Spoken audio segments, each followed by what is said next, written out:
नमस्कार, मेरा नाम है अनुरोध कश्यप। आप देख रहे हैं जनमन वॉइस। दोस्तों, आज हम बात करने वाले हैं ऐसी सरकारी योजना की जिसका वादा तो था बच्चों के भविष्य संवारने का, बेरोजगारों का भविष्य संवारने का, लेकिन जब सीएजी की रिपोर्ट आई तो उसने तहलका मचा दिया। हम बात कर रहे हैं 2015 में चालू हुई प्रधानमंत्री कौशल विकास योजना की। इस योजना का मतलब तो बहुत अच्छा था, देश के नौजवानों को स्किल ट्रेनिंग देना ताकि उन्हें आसानी से जॉब मिल सके, रोजगार मिल सके। सुनने में तो ये बहुत शानदार पहल लगती है ना? और इस नेक काम करने में पैसा भी बहुत लगा। अब पैसा इतना लगा तो फिर गड़बड़ कहाँ हुई? सीएजी की रिपोर्ट में ऐसा क्या निकला जिसने सबको हिला के रख दिया? तो चलिए इसी को समझते हैं। देखिए यह रिपोर्ट। इस पूरे मामले की गड़बड़ी शुरू होती है एकदम बेसिक लेवल से, यानी उन कैंडिडेट्स के डेटा से ही जिन्हें ट्रेनिंग दी जानी थी। कागजों पर देखें तो इस स्कीम के तहत करीब 95 लाख लोगों को ट्रेनिंग दी गई। ये बहुत बड़ा नंबर है। लेकिन असली खेल अब शुरू होता है।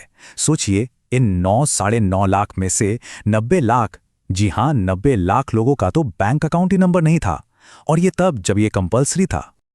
अब जरा इस चार्ट को देखिए। ये जो भारी अंतर है ना, वो साफ साफ दिख रहा है। एक तरफ 95 लाख ट्रेनीज की ये ऊंची बिल्डिंग और दूसरी तरफ वो मुट्ठी भर लोग जिनका बैंक अकाउंट मौजूद था। देखते ही समझ आता है कि दाल में कुछ काला नहीं, बल्कि पूरी दाल ही काली है। और कहानी यहीं खत्म नहीं होती। जो थोड़े बहुत रिकॉर्ड्स थे भी ना, उनमें भी गजब के खेल चल रहे थे। कहीं 52,000 डुप्लीकेट बैंक अकाउंट्स मिल गए, तो कहीं बैंक अकाउंट नंबर क्या था, 111111 या 12456789। कमाल है। 10 लाख से ज्यादा लोगों का तो फोन नंबर या ईमेल ही गायब था, और जिनका था भी वो कुछ ऐसा था, 111111 या abc@mail.com। मतलब एक तरह से मजाक चल रहा था। तो अगर लग रहा है कि गड़बड़ सिर्फ डेटा एंट्री की थी, तो जरा रुकिए, क्योंकि आरोपों का अगला लेवल तो इससे भी कहीं ज्यादा हैरान करने वाला है।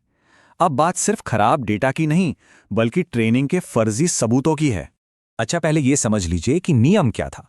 हर ट्रेनिंग सेंटर को ट्रेनिंग खत्म होने पर सबूत के तौर पर अपने स्टूडेंट्स के बैच की एक ग्रुप फोटो अपलोड करनी होती थी। बस इसी नियम का कहा जा रहा है कि जमकर फायदा उठाया गया। आप जरा ये देखिए, ये एक क्लासिक केस है। एनएमपी नाम की एक कंपनी बिहार में एक बैच की ट्रेनिंग दिखाती है, और फिर हूबहू वही फोटो वही लोग उत्तर प्रदेश में एक दूसरे बैच के लिए इस्तेमाल कर लेती हैं। एक फोटो, 2 राज्य, 2 अलग अलग बैच। कमाल है ना? और ये धोखेबाजी का सिलसिला यही नहीं थमा। कहीं एक ही फोटो को जूम इन करके अलग अलग बैच दिखा दिए गए, तो कहीं कैंडिडेट की प्रोफाइल पिक्चर ही एक जैसी लगा दी। अरे हद तो तब हो गई जब टेस्टिमोनियल और सिग्नेचर एक ही थे, बस ऊपर चेहरे बदल दिए गए। और सबसे मजेदार, ट्रेनिंग हो रही थी मीडिया की और ट्रेनीज को पहना दिए गए डॉक्टर वाले कोट। मतलब कुछ भी। चलिए, अब आते हैं इस कहानी के सबसे मजेदार और शायद सबसे दुस्साहसी हिस्से पर। ये वो आरोप है जो फिजिकल वेरिफिकेशन यानी इंस्पेक्शन की पूरी प्रक्रिया पर ही सवाल खड़े करता है। वो प्रक्रिया जिसे ऐसी ही धोखाधड़ी को रोकने के लिए बनाया गया था। जरा इस इंस्पेक्टर का एक दिन का टूर प्रोग्राम देखिए। नाम है आशीष सनवाल।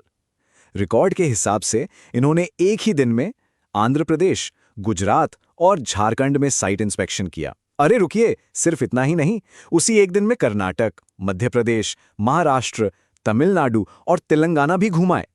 क्या ये किसी भी इंसान के लिए मुमकिन है? जैसा कि सोर्स में कहा गया है, और ये बात बिल्कुल सटीक लगती है, वे घोटाले को छिपाने के लिए ज्यादा मेहनत भी नहीं कर रहे हैं। ये आंकड़े इतने बेधुके हैं कि घोटाला कम और कोई मजाक ज्यादा लगता है। तो इस पूरी कहानी का निचोड़ क्या है? चलिए अब जरा फाइनल हिसाब किताब देख लेते हैं। नौकरियां देने के जो आंकड़े हैं वो तो और भी मजेदार हैं। कहा गया कि 33 जिम में 3,000 ट्रेनर लगा दिए। मतलब एक जिम में औसतन 900 ट्रेनर। जरा सोचिए, कोई ऐसा जिम देखा है जहां कसरत करने वालों से ज्यादा ट्रेनर हों? सोर्स ने इस पूरी कहानी को एक लाइन में समेटा है, और वो लाइन ये है: एक योजना कौशल सिखाने के लिए शुरू की गई थी, लेकिन इसने वास्तव में देश को लूटना सिखाया। ये एक बहुत बड़ी और गंभीर बात है। और आखिर में एक सवाल सोचना जरूरी है। ये जो पीएमकेवीवाई योजना थी, ये वाकई में युवाओं को हुनर सिखाने के लिए थी, या फिर ये अनजाने में कुछ लोगों के लिए घोटाला करने का एक आसान सबक बनकर रह गई? इस पर विचार जरूर कीजिएगा। कैसा लगा मेरा ये वीडियो? लाइक और शेयर करिए और इस वीडियो को ज्यादा से ज्यादा लोगों तक पहुंचाएं कि देखिए कि ये भ्रष्टाचार किस चरम सीमा पे हमारे और आपके बीच में हो रहा है और सरकार सो रही है।